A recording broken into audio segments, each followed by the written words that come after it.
আসসালামু আলাইকুম। কেমন আছেন আপনারা সবাই? আজকে করে দেখাবো খুবই সহজ এবং মজার লাচ্চা সেমাইয়ের রেসিপি। লাচ্চা সেমাই কিন্তু কম বেশি আমরা সবাই খেয়েছি। আজকে আমি লাচ্চা সেমাইটা যেভাবে করব সেই রেসিপিটা কিন্তু আপনারা অবশ্যই ট্রাই করতে পারেন। আর আজকের এই ক্রিমিয়েস্ট লাচ্চা সেমাই তৈরি করতে প্রথমে আমি একটি প্যান বসিয়ে নিয়েছি। দিয়ে দিব 1 টেবিল চামচ ঘি। ঘিটা এরকম গলে আসলে আমি কিছুটা চপ করা বাদাম এবং কিশমিশ দিয়ে দিচ্ছি। আমি আজকে এখানে কাঠবাদাম নিয়েছি। এখন অল্প আছে আমি বাদাম আর কিশমিশগুলোকে খুব ভালো মতো ভেজে নিচ্ছি। কিশমিশটা যখন এরকম ফুলে আসবে তখন বুঝে নিতে হবে যে এই প্রসেসটা হয়ে গেছে। আমি ফ্রাই প্যানটা সরিয়ে নিচ্ছি। এখন আরেক সাইডে আমি দুধ নিয়ে নিয়েছি 2 লিটার। দুধটা এখন আমি জাল করে ঘন করে নিব। আমার নতুন চ্যানেলের রেসিপিগুলো যদি আপনাদের কাছে ভালো লেগে থাকে তাহলে ফ্রেন্ডস অ্যান্ড ফ্যামিলির সাথে শেয়ার করে দিবেন। অবশ্যই লাইক অ্যান্ড সাবস্ক্রাইব করে দিবেন। দুধটা জাল করতে করতে কিছুক্ষণ পরে আমি এখানে 2টা দিয়ে দিচ্ছি তেজপাতা আর দিয়ে দিচ্ছি এলাচ 2 টুকরো। এটা অ্যাড করার ফলে কিন্তু এই দুধের স্বাদটা কিন্তু অনেকাংশে বেড়ে যাবে, সুন্দর একটা ফ্লেভার অ্যাড হবে।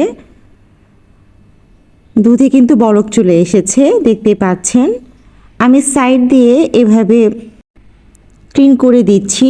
দুধের যে সলিডটা আছে এটা আমি দুধের মধ্যে আবার অ্যাড করে দিচ্ছি। এখন আমি তেজপাতার এলাচটা কিন্তু এখান থেকে উঠিয়ে ফেলে দিব।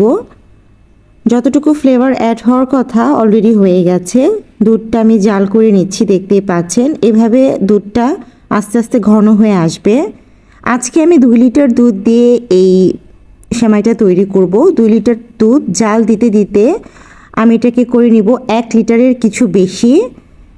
এখন অ্যাড করে দিচ্ছি আমি ঘি 1 টেবিল স্পুন আর চিনি অ্যাড করব 1/3 কাপের মতো। দুধটা কিন্তু একদম ঘন হয়ে এসেছে। এই অবস্থায় এই দুটো জিনিস অ্যাড করতে হবে, তাহলে মিষ্টির পরিমাণটা ভালো মতো বোঝা যাবে। 1/3 কাপ চিনি আমার কাছে একদম পারফেক্ট মনে হয়। আপনারা যদি বেশি মিষ্টি খান সেক্ষেত্রে চিনি কিছুটা বাড়িয়ে দিতে পারেন। দুধটা জাল করে আমি 5 কাপের মতো করে নিয়েছি।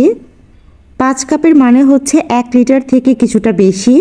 এখন আরেক সাইডে একটি সার্ভিং ডিশে আমি লাচ্চা সেমাই নিয়ে নিয়েছি। পুরো প্যাকেটই এখানে আমি নিয়ে নিয়েছি, 200 গ্রামের মতো আছে।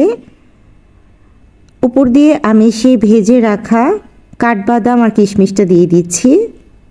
তারপরে আমি সেই ঘন করে রাখা জাল দেওয়া দুধটা আমি ঢেলে দিব।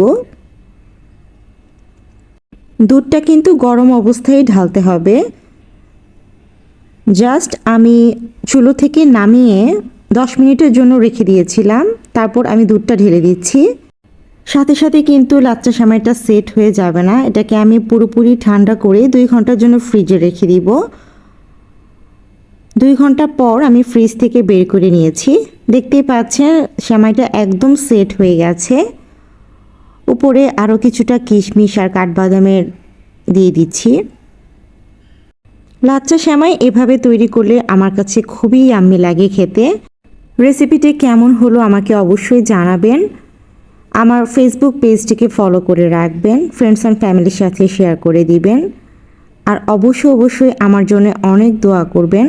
আমি লাস্টে লাচ্চা সেমাইটা জাস্ট দেখিয়ে দিচ্ছি যে কতটুকু ক্রিমি হয়েছে, দেখতেই পাচ্ছেন।